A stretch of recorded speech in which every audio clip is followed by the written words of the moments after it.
It is estimated that there are 500,000 to 1 million moose in Canada. Moose are found in Canadian forests from the Alaska boundary to the eastern tip of Newfoundland and Labrador, where they locate themselves in rocky, wooded hillsides of mountain ranges, along the margin of lakes, on the northern tundra, and in parklands. In British Columbia, moose are one of the most widely distributed ungulates. Moose move between familiar summer and winter home ranges. A home range is an area where an animal or groups of animals regularly travel to find food or mates.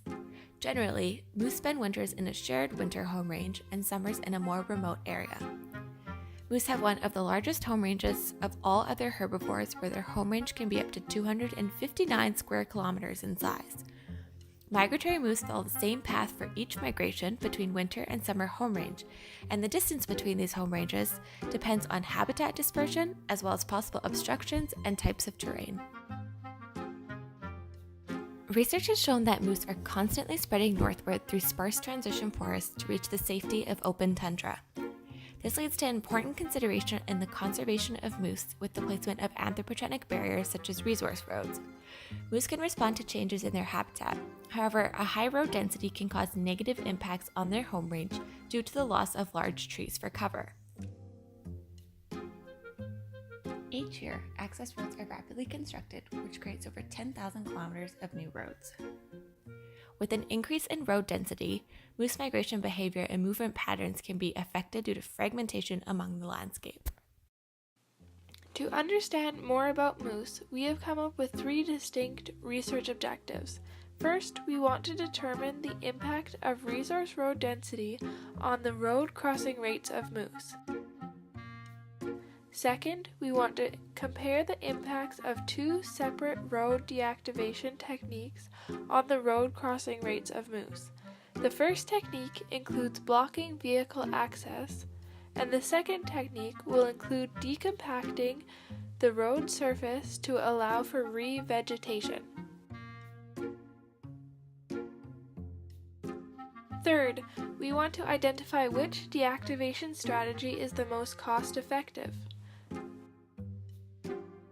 We hypothesize that resource roads throughout British Columbia impact moose movement by their propensity to cross, and that deactivating non-essential resource roads will help better facilitate movement through the landscape by increasing road crossing rates. There's already been a lot of work done previously on the impacts of roads on moose. Some examples of these include direct impacts such as mortality through vehicle collisions.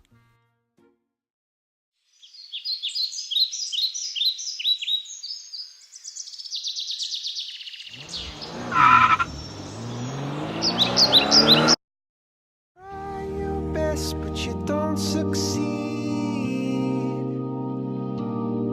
When you get what you want, but not what you need.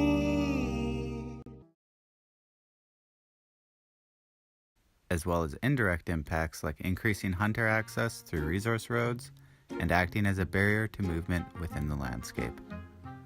Some features of a road that are known to reduce its permeability include traffic volume, road width, and surface type, with paved roads having a greater impact than unpaved roads, such as resource access roads. The reason why our project focuses on resource roads is because they are unique to highways and the fact that they can easily be deactivated. This allows us to determine the impacts they have on movement within a moose's home range, and later test to see how much deactivating roads can help to reduce their barrier effect on movement. By comparing a moose's crossing rate, or in other words, the amount of times it crosses a road each day from a correlated random walk to the actual crossing rates we observe, we'll be able to see if the road is having an impact.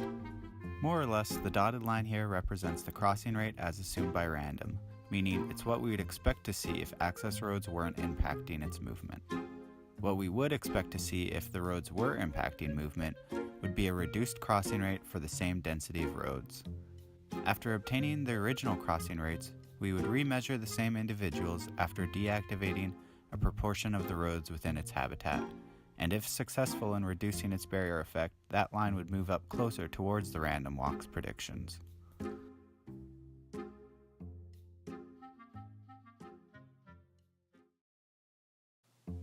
So, how are we actually going to run this study? Well, the first thing we will have to do is obtain a certificate of approval from the UBC Committee on Animal Care.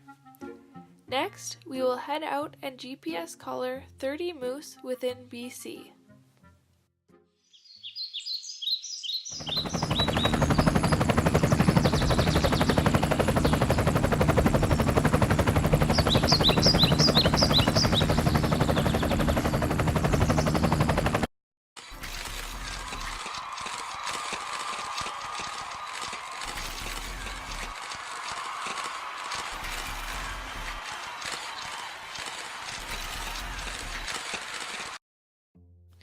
Movement data from these collars will be retrieved on a regular 2-hour interval throughout the study.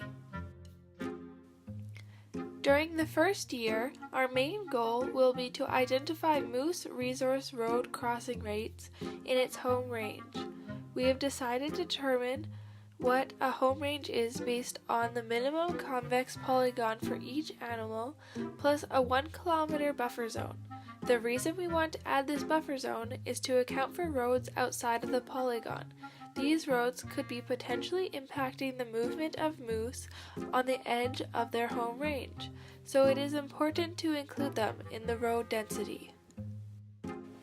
The following year, we will work on deactivating roads using 2 different methods and look at how well each method worked to reduce the road's effects. First, 10 moose will have a proportion of roads in their home range deactivated through a simple vehicle restriction. Next, 10 other moose will have a proportion of roads deactivated by vehicle restriction and decompaction of soils to allow for natural regeneration. And finally, 10 moose will have unaltered home ranges to act as a control.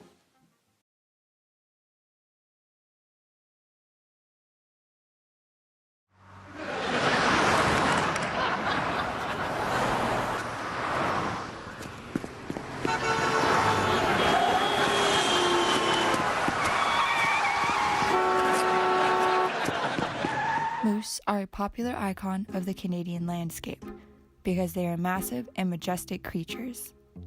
Conservation of this species is crucial because they are highly valued as big game species to be hunted for food. They are used by Indigenous people for both sustenance and cultural needs. They are very popular for viewing, important for tourism.